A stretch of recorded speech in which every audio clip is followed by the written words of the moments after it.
Puji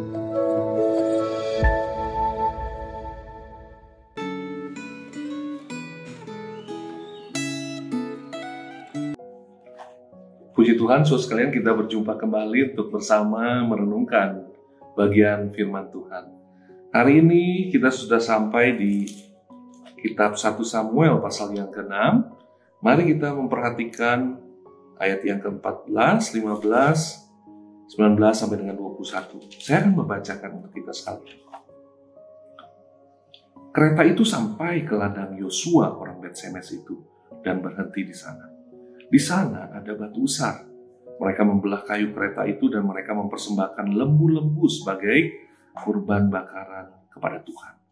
Orang-orang suku Lewi menurunkan tabut Tuhan dengan peti yang ada di sebelahnya, yang di dalamnya ada benda-benda emas itu, lalu menaruhnya di atas batu-batu besar itu, dan pada hari itu orang-orang Bet-Semes mempersembahkan kurban bakaran dan kurban sembelihan kepada Tuhan.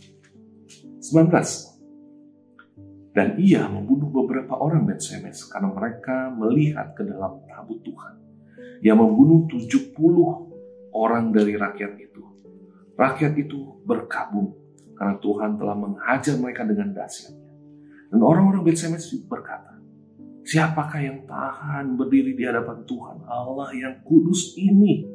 Kepada siapakah ia akan berangkat meninggalkan kita?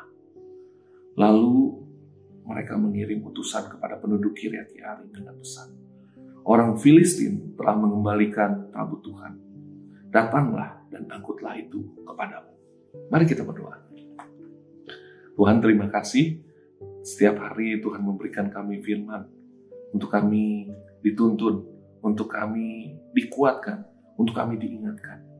Dan kiranya firman hari ini makin memperteguh iman kami, dan juga membawa kami untuk terus menjaga kehidupan kami yang sudah Tuhan kuduskan, agar semakin sempurna, agar sungguh kami semakin hari semakin seperti Kristus Tuhan kami, yang menjadi tujuan daripada proses pengudusan yang terjadi di dalam hidup setiap kami anak-anak Tuhan. Berbicaralah ya Tuhan, kami siap untuk mendengar. Dalam Kristus kami berdoa. Amin. Sekalian, Tuhan memberikan kepada setiap manusia rasa ingin tahu. Tujuannya ya baik, pasti positif. Tapi kalau berlebihan bisa negatif. Rasa ingin tahu tujuannya adalah mendorong manusia untuk belajar, mempelajari. Sehingga ada pengetahuan yang terus bertambah. Tetapi kalau ditambah keingintahuan yang berlebihan, menjadi rasa penasaran, itu bisa menjadi bumerang dan bisa berakibat hal yang cukup fatal. Dan ini terjadi kepada orang-orang di Bet-Semes. Sekalian, apa yang terjadi di Bet-Semes? Ketika orang-orang Filistin menahan tabut Tuhan selama 7 bulan, malapetaka terjadi. Dan itu membuat mereka akhirnya cerah. Imam-imam Dagon memberikan nasihat supaya mengembalikan tabut itu. Dan akhirnya mereka menaikkan tabut itu dan kemudian ditarik oleh 2 lembu muda, serta memberikan semacam pengganti, yaitu emas-emas yang disertakan di dalam kereta itu. Tujuannya adalah bala atau malapetaka yang terjadi di dalam kehidupan mereka bisa terhentikan.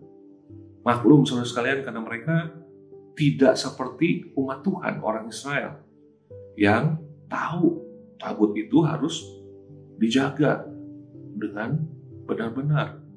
Tabut itu adalah tabut yang kudus. Mereka tidak tahu, mereka menerima konsekuensinya.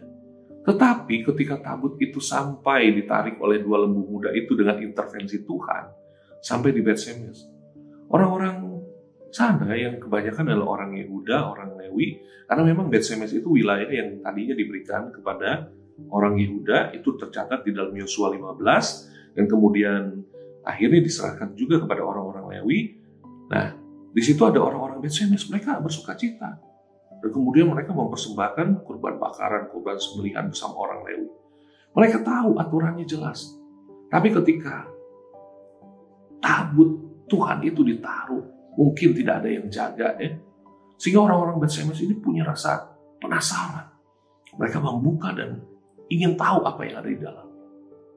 Dan ini berakibat sangat fatal. Sehingga Tuhan menghajar mereka dengan dahsyatnya.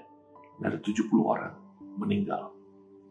Terus demi kejadian ini, maka mereka mengirim utusan kepada saudara di Kiryat Yearim agar membawa tabut ini. Terus kalian sudah jelas ada aturan bahwa ini tabut yang kudus. Ada aturan-aturan yang harus diindahkan, tidak boleh lalai. Tapi rasa ingin tahu, penasaran ini akhirnya membuat mereka mengalami malapetaka, mengalami konsekuensi. Terus kalian, Tuhan juga seringkali mengingatkan kepada kita hari ini, hormatilah atau kuduskanlah hari Sabat. Kuduskanlah pernikahan kita. Kuduskanlah hal-hal tertentu. Jagalah kekudusanmu. Dan itu menjadi hal yang penting harus kita ingat. Jangan sampai kita lalai. Jangan sampai kita tidak menghormatinya. Sehingga bisa saja itu mendatangkan konsekuensi di dalam kehidupan kita. Walaupun mungkin kita, Tuhan kan penuh anugerah.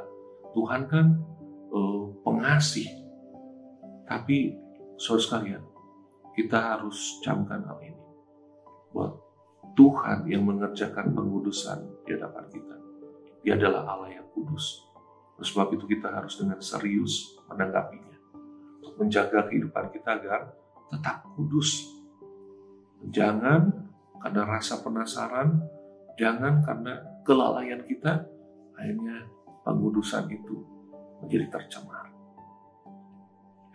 Saudara sekalian, mari anggap ini sebagai hal yang penting, hal yang serius, yang harus kita pertanggungjawabkan di hadapan Tuhan. Hari-hari yang kita lalui, aktivitas yang kita jalani, perkataan-perkataan yang kita nyatakan, kiranya itu semua adalah menyatakan karya pengudusan Tuhan di dalam hidup kita. Dan kita menghormatinya, menjaganya dengan saksama. Tuhan menolong kita. Mari kita berdoa. Tuhan, terima kasih. Tuhan terus mengerjakan karya pengudusan di dalam hidup kami. Dan kiranya di tengah kelemahan dan juga keberdosaan kami tetap dengan kepekaan, kesadaran, menjaga hidup kami agar tetap kudus. Dan juga kami mengindahkan aturan-aturan, hukum-hukum Tuhan agar kekudusan itu kami bukan hanya hormati, tetapi kami perjuangkan, kami kerjakan hari demi hari agar karya Kristus menjadi semakin sempurna di dalam kehidupan setiap kami anak-anak. Terima kasih Tuhan, pimpin kami hari ini, mohon berkat-Mu bersama setiap kami.